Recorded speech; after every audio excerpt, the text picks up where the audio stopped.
little girl is missing, and a community is very on edge. Ultimately, our goal is to bring her back here to her family. The suspect is believed to be in a black or dark-colored four-door sedan. Police say Alisa Maier was abducted from her own front yard. Alisa is 3 foot tall, with straight brown hair and brown eyes. Please, anybody, if you know anything, if you let me know, because I want this baby back.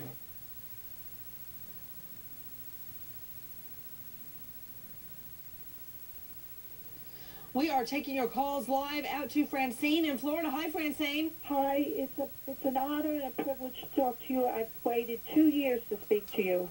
Likewise. Thank you for calling in. I have to make a compliment before I get my comment in, because I really feel that you were a blessing to God and all of us for being such a huge crusader, and that's why God blessed you with those 2 children. I really believe that's true. And if we had 10 or 20 more like you, maybe we can get somewhere. That's what I want to say. You know what, I love Francine? you, Nancy.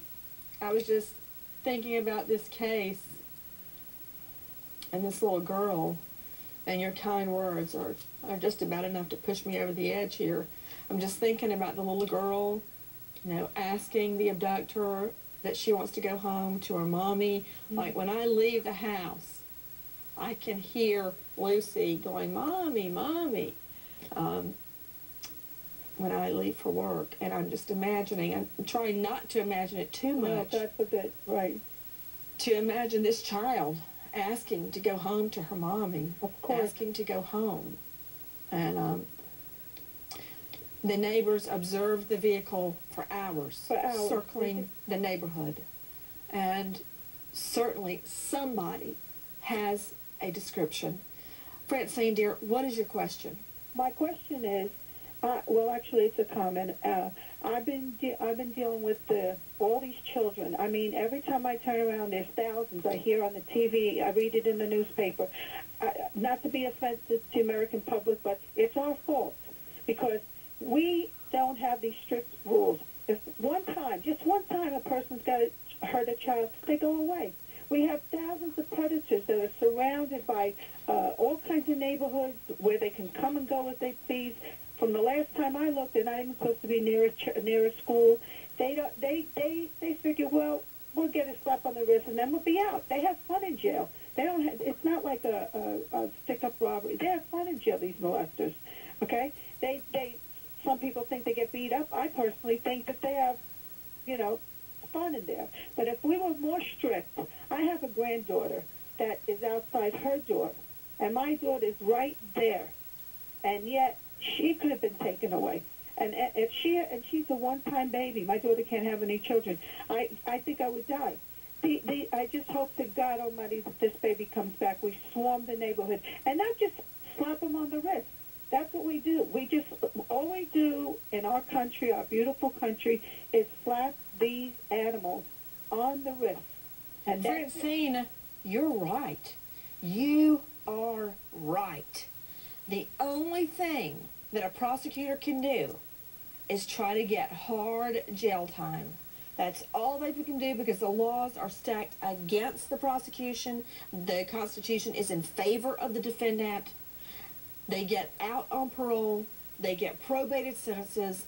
And out of all the perps I have ever prosecuted, Francine, all of them, I'm telling you, I don't care what a bunch of defense attorneys tell you or a bunch of shrinks off Park Avenue say, they cannot be rehabilitated. They can't. That's just like telling a dog to be a cat. It's not going to happen. He can't do it.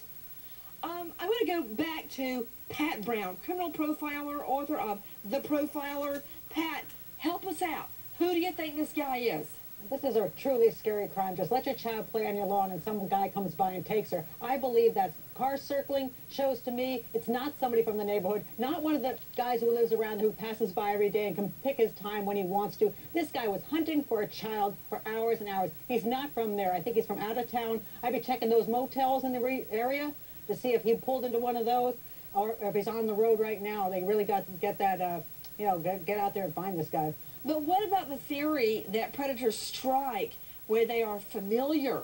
Could this be somebody from the next town, from another neighborhood? It's possible, but I almost feel like this guy is really passing through, like he had some reason to be around the town for business or whatever purposes, was lurking in the area and decided to travel around in some area and see where he could find a kid. He spent too many hours there to even be familiar with the place. So it seemed to me that he was just working and working and working that neighborhood until he really wanted a kid, and he finally found one.